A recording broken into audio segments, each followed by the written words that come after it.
تو اللہ پہ ترجیح مت دو دنیا کو. اس لیے کبھی بھی اللہ کا شکر ہے کسی کا بنگلہ دیکھ کے مجھے کبھی آج تک الحمدللہ حسرت نہیں ہوئی کہ یار یہ بنگلہ اتنا ہے, اتنا یہ اتنا, پتہ نہیں کیا ہے. تھوڑے دنوں میں وہ کھٹولا کہتے ہیں, وہ جو جنازے کا ہوتا ہے نا کھٹولا, اس میں لیٹا ہوا ہوگا یہ. تو بنگلہ بہت اچھا ہے, کاش یہ ہمیشہ رہتا, پھر بہت اچھا ہے بھائی.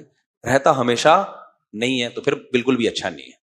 فری پھوکڑ میں مل جائے, یا کروڑوں پتی اللہ نے بنایا ہوا ہے تو ایک آدھ بنگلہ خرید لو, نہیں بنایا ہوا ہے تو چھوڑو یار.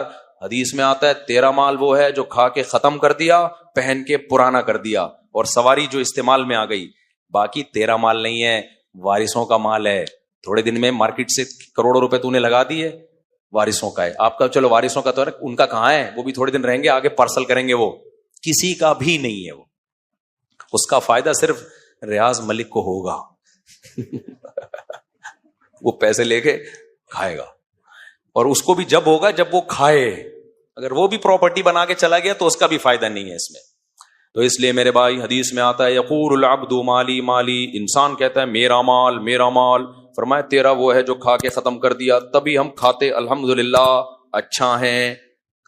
اور آپ نے فرمایا جو پہن کے پرانا کر دیا, کوشش کرتے ہیں پہنے اچھا. اور آپ نے فرمایا جو بھی چیز استعمال میں آئے, اس لیے گاڑی ہم نے کیا رکھی ہوئی ہے بھائی, پہلے GTO 125 رکھی تھی جب موٹر سائیکل تھی, اب کیا رکھی ہوئی ہم نے, ریوو رکھی ہوئی ہے. اس پہ بھی لوگوں کو اعتراض ہے, تو چندے کے پیسوں سے نہیں ہے بھائی, اپنے پیسوں سے ہے, سمجھتے ہو. اور مجھے پتا ہے کہ میری جتنی مالی حیثیت ہے اس سے ڈبل مالی حیثیت والوں لوگوں نے ریوو نہیں رکھی, وہ سادہ کار میں گھوم رہے ہوتے ہیں. تو یہ جو ہم کر رہے ہیں یہ عیاشی نہیں ہے میرے بھائی, بلکہ یہ شریعت کا حکم ہے. جو استعمال میں آ گیا وہ ہو گیا. اور جو لوگ کر رہے ہیں نا, جو پٹپٹیوں میں گھوم رہے ہیں, یہ سادگی نہیں ہے, اٹ از کالڈ کنجوسی. کیونکہ دنیا سے محبت اتنی ہوتی ہے, جان نکل رہی ہوتی ہے پیسہ نکالتے ہوئے, خرچ نہیں کر رہے ہوتے. ذاتی بنگلے لیے ہوئے ہیں اور جا رہے ہیں چنچیوں میں, ذاتی بنگلے لیے ہوئے اور کھا ڈھنگ سے نہیں رہے ہیں. تو خیر یہ بڑا لمبا موضوع ہے, کئی بار اس پہ بیان کر چکا ہوں. تو اللہ فرماتے ہیں کہ شیطان نے کیا کہا تھا, اے اللہ لأزینن لہم فی الارض, زمین کی چیزوں کو ان کے لیے اٹریکٹیو بنا دوں گا. کیا بنا دوں گا, اٹریکٹیو, ہر چیز کھینچے گی. ادھر جب حیدری مارکیٹوں میں جائیں گے, ابے یار ایک الگ دنیا ہے بھائی, کاش میری جیب میں بھی پیسہ ہوتا. یہ نہیں کہ تھوڑا سا اسی کے حیدری مارکیٹ سے ارلی جانب قبرستان ہے. یہ سارے حیدری والے تھوڑے دنوں میں کہاں کے لیٹے ہوئے ہوں گے, ادھر لیٹے ہوئے ہوں گے. تو قبرستان جا کے یہ بولا کرو کاش میری جیب میں اعمال ہوتے. تو یہ جو مردے پڑے ہوئے ہیں نا, یہاں کیا کام آئے گا بھائی, اعمال کا. تہجد ہوتی, تراویح ہوتی, تلاوت ہوتی, صدقے ہوتے, خیرات ہوتا, سچ ہوتا, اللہ کی محبت ہوتی. تو یہ قبر میں آج کیا ہوتی, کام آتی. قبر میں جانے کے بعد غریب امیر سب ایک ہی زبان بول رہے ہوتے ہیں, کاش بھائی ہم نے کیا جب فرشتہ آ کے قبر میں سوال پوچھتا ہے تو کئی حدیث میں آتے ہوئے سوال پوچھے گا کتنی دکانیں تھی آپ کی, کیا بینک بیلنس تھا. یہ پوری ہے اللہ میاں کے یہ سوالات بولو ہے ہی نہیں. تو اس لیے میرے بھائی یہ دنیا سے دل لگانا, کسی سے گناہ ہو جاتا ہے نا, مجھے اس سے تبھی نفرت نہیں ہوتی کہ یار ایک وقتی کسی خواہش کی بیس پہ گناہ ہو گیا, اللہ توبہ کی توفیق دے. لیکن نیک آدمی اور دنیا پہ رالے ٹپکاتا ہو نا, بہت غضب آتا ہے اس شخص پہ. ایک دیندار صاحب تھے, ایک دن بڑی نیک پرہیزگار, چہرے پہ نور وور, ٹوپی داڑھی. مجھے کہنے لگے حضرت میری فیکٹری کا پتہ نہیں, مجھے ڈر لگا رہتا ہے کچھ ہو نہ جائے. میں نے کہا تم دیندار نہیں ہو. پھر ایک دن میرے پاس آیا, کہہ رہے میرے 3 بچے ہو گئے, پرانا قصہ ہو گیا, اب کسی کو نہیں پتا چلے گا کس کی بات کر رہا ہوں. 4تھا بچہ ہو رہا ہے, اب مجھے ڈر ہے کہ یار اب پہلے ہی مہنگائی کا دور ہے, پریگننسی ہو گئی ہے بیگم کو, اتنی مہنگائی ہے مفتی صاحب. آپ میرے بیان بھی سنتا, پابندی سے سنتا تھا. تو مجھے خیال ہوا خدا کے بندے مرغے پھوڑتا ہے تو صبح و شام, یوں کہہ دیتا میری بیوی کی صحت اچھی نہیں ہے یا مجھے بچے پسند ہی نہیں ہے. ہوتا ہے بعض لوگوں کی فطرت نہیں پسند ہوتے بچے, یوں کہہ دیتا. یہ تو نہ کہتا کہ میں کھلاؤں گا کہاں سے. اتنا مجھے غصہ آیا نا, یہ داڑھی تجھ پہ سوٹ نہیں کرتی, اللہ کو کیا منہ دکھائے گا, اتنا چھوٹا دل. اس کا مطلب یہ داڑھی آپ کی کلچر کی بیس پر ہے, جو اللہ کو مانتا ہے تو کتنی بڑی حقیقت، بچہ پیدا ہوتا ہی اللہ ماں کی چھاتیوں میں دودھ پیدا کر دیتا ہے، وہ غافل ہوگا. مجھے اتنا غصہ آیا، میں نے کہا یار یہ کیسی باتیں کر رہے ہیں. میرے دلائل سے میں جواب نہیں دیتا. میں نے کہا بھائی جاؤ یار، نہیں کرو، گرا دو اس کو، اللہ خود ہی وہ بچہ قیامت کے دن حساب ہوگا. میں نے کہا واقعی تم قحط سے مر جاؤ گے، چوتھا ہو گیا نا تو روٹی کھانے کو نہیں ملے گی. میں نے کہا شادی ہی آپ نے غلط کی تھی، اس مہنگائی کے دور میں تو شادی اور ایک کیوں پیدا کیے. پھر میں الٹے جوابات دیتا ہوں، پھر لوگ کہتے ہیں یہ تو خود 8 بچوں کی ترغیب دیتے ہیں، اب ان کو کیا ہو گیا. تو میں نے کہا آپ کا جو پہلا پیدا ہوا تھا نا وہ غلط ہوا تھا، اتنی مہنگائی میں اس کو پیدا کر کے ظلم کیا تم نے اس کے اوپر. اور آپ کا اپنا پیدا ہونا ہی غلط تھا، کیونکہ فیکٹری کو کبھی بھی آگ لگ سکتی ہے. آپ کے ابا نے آپ کے لیے فیکٹری چھوڑی، اور پاکستان میں فائر بریگیڈ کا سسٹم نہیں چھوڑا انہوں نے. یا تو فیکٹری چھوڑ کے جاتے اور فائر بریگیڈ کا سسٹم بھی چھوڑ کے جاتے، اور پھر تمام حفاظتی ٹیکے بھی لگا کے جاتے، اور جو بیماریاں 10 سال بعد آنے والی ہیں ان کی ریسرچ کرتے، ان کے بھی پہلے سے ٹیکے ٹھوک کے جاتے. یہ تمام طرف سے جب امن سکون، بلکہ سیدھا سیدھا کہتے جب حضرت عیسیٰ علیہ السلام آ جاتے، اس کے بعد پھر اولاد پیدا کرنی چاہیے تھی. ورنہ بھائی ٹرک کے نیچے بھی آ سکتا ہے بچہ. کیا خیال ہے بھائی؟ بچہ پیدا ہو گیا، خدا نخواستہ ٹرک کے نیچے آ گیا، ڈاکو نے مار دیا. یہ جتنے ڈاکو نے مارے ہیں تو پیدا ہوئے ہوئے بچوں کو تو مارا ہے جو بڑے ہو گئے تھے. تو ان خطرات کی بیس پہ بھائی ایک بچہ بھی نہیں ہونا چاہیے. بلکہ میں نے کہا بہتر یہی ہے کہ اپنے آپ کو بھی گولی مار کے ہلاک کر لو، کیونکہ آئندہ حالات کا کچھ پتا نہیں ہے. کچھ پتا نہیں ہے کہ آئندہ کیا ہو جائے گا. آئندہ ڈرے ہوئے بیٹھے ہوئے ہاں. تو یہ پاگلوں کا ایک قسم ہے، اور یہ بے دینی کا نتیجہ ہے.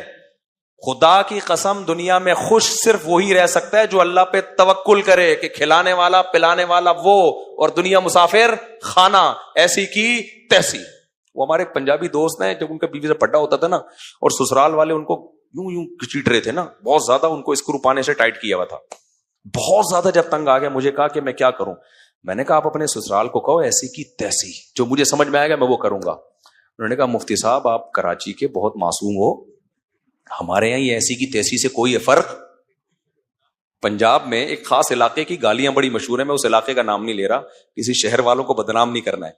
انہوں نے کہا ہمارے علاقے میں یہ جو آپ بڑے کانفیڈنٹلی کہتے ہو نا کہ ایسی کی تیسی، اس سے آپ سمجھتے ہو ہمارا حوصلہ بڑھ جاتا ہے، اور ہم سسرال میں کہیں گے ایسی کی تیسی تو ان کو ایسا لگے گا جس کسی نے کھجایا ہے تھوڑا سا. کہہ رہے ہیں ہمارے ہاں اتنی موٹی بھاری بھرکم وزنی فحش گالی دینے سے تھوڑا سا فرق پڑتا ہے سامنے والے پہ. اس کو ایسا لگتا ہے کہ داماد نے کچھ شاید تھوڑی سی انسلٹ کی ہے. کہہ رہے یہ ایسی کی تیسی، وہ ہنسیں گے.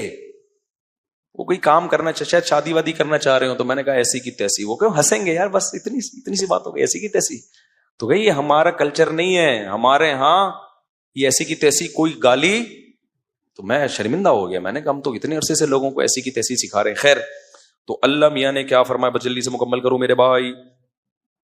اللہ تعالیٰ فرماتے ہیں کہ لَأُزَيِّنَنَّ لَهُمْ فِي الْأَرْضِ، شیطان نے کہا میں زمین کو کیا بنا دوں گا، اٹریکٹیو. یہ سائنسدانوں کے لیے بھی بنایا ہے، یہ سیاست دانوں کے لیے بھی بنایا ہے. بھول گئے ہیں کہ موت بھی ہے. تو دنیا میں خوش صرف 2 لوگ رہتے ہیں، اللہ پہ توکل کریں، دنیا کو مسافر خانہ سمجھیں، اور جتنا ہے سمجھیں میرے لیے یہ بہت زیادہ، ضرورت مجھے اس کی بھی نہیں. 2 وقت کی روٹی مل جائے. آج کل پتہ ہے لوگ بچوں کے لیے بڑے پریشان ہیں. میرے پاس آتے ہیں، میرے بچے ہیں، ایکچولی میں بہت فیوچر کے بارے میں بہت ٹینشن. میں کہتا ہوں تمہارے سالے 2 بچے ہیں کی وجہ سے اتنے ٹینشن میں، تمہیں اتنے ملتے جتنے مجھے ملے ہیں، تم تو مر چکے ہوتے اب تک. کہہ رہے ہیں آپ کیا سوچتے ہیں؟ میں کہتا ہوں میں پتہ کیا سوچتا ہوں، میرے بچے ماشاءاللہ نیک بن گئے، کتنی اچھی بات.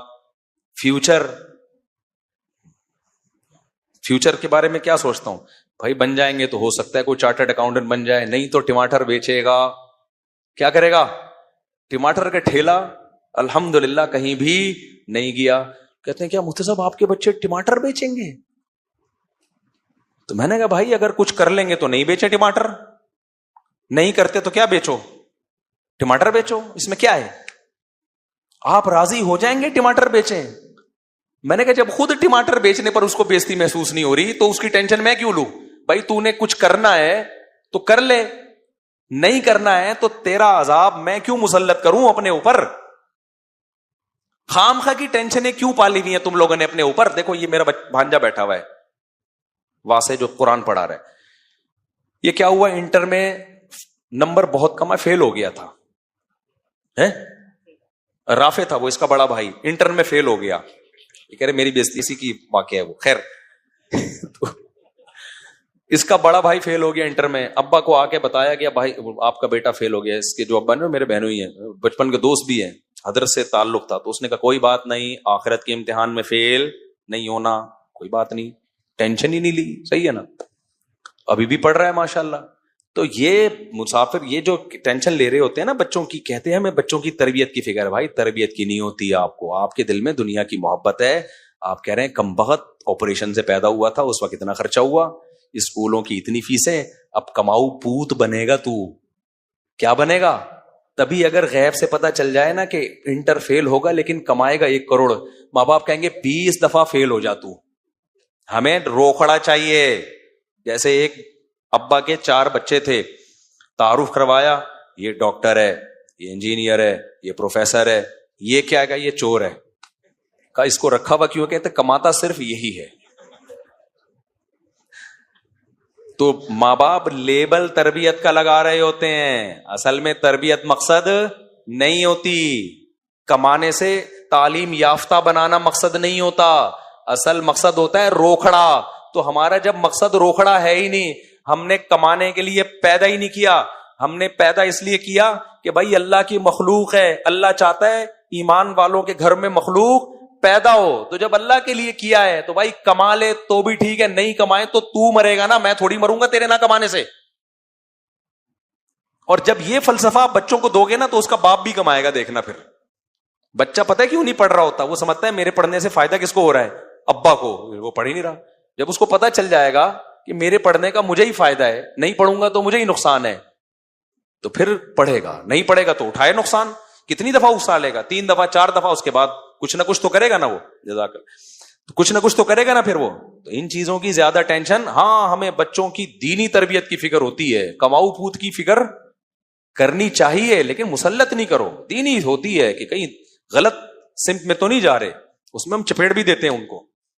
مجھے نہیں یاد کبھی بچے کے اسکول کی چھٹی پہ مارا ہوں میں نے, نماز چھوڑنے پر میں نہیں چھوڑوں گا بچے کو, وہ تو حدیث میں حکم ہے چترول لگاؤ ان کو, نماز نہیں چھوڑنے دو بھائی, کیونکہ آخرت یہ تھوڑے دن کی ہے بھائی. یہاں تو کیا بن جائے گا زیادہ سے زیادہ, آخرت میں اگر بخشش ہو گئی تو سبحان اللہ. اور تربیت کی فکر کرو, تعلیم کی بھی کرو, لیکن مسلط اپنی کھوپڑی پہ نہیں کرو, اور مسلط کرنے سے وہ پڑھے گا بھی نہیں. میں نے کبھی نہیں دیکھا جو ماں باپ بچوں کی ٹینشن لیتے ہوں تو بچے بھی ماں باپ کی ٹینشن میں لے رہے ہوں. بچہ کبھی بھی کسی کی ٹینشن, کبھی ایسا نہیں ہوگا آپ بیٹھے ہوئے یار ٹینشن میں, بچہ پڑھ نہیں رہا, بچے نے دیکھا ابا ٹینشن میں ہے, بچے کے آنسو نکلے, کتاب لے کے بیٹھ جائے. میں نے اس کائنات میں پاکستان میں کم از کم ایسا بچہ آج تک نہیں دیکھا. سمجھ رہے ہو, اتنے نیک بچے مارکیٹ میں کیا چل رہے ہیں, شارٹ. وہ کہے گا ابا ٹینشن کیوں لے رہے ہو, ابا بیٹا تو پڑھ نہیں رہا ہے. پھر ادھر سے نکل جائے گا, دوسرے دروازے سے نکل کے باہر چلے گا, کہے گا شاید تھوڑی دیر میں ابا کا موڈ صحیح ہو جائے. تو آپ کے زور زبردستی سے کوئی نہیں پڑھتا. ہم بھی نہیں پڑھے, ہم نے چترول کھائے ہیں, ہنٹر سے مارے کھائی ہیں, لیکن پھر بھی نہیں پڑھے. جب پڑھنے پر آئے تو اپنی مرضی سے بہت پڑھ گئے. تو زبردستی نہیں ہوتے یہ کام. اور سب سے بڑی بات, دنیا کو مزین کر دیا ہے نا شیطان نے, تو اس کی وجہ سے ٹینشن مارکیٹ میں کیا کر رہی ہیں, چل رہی ہیں بہت زیادہ.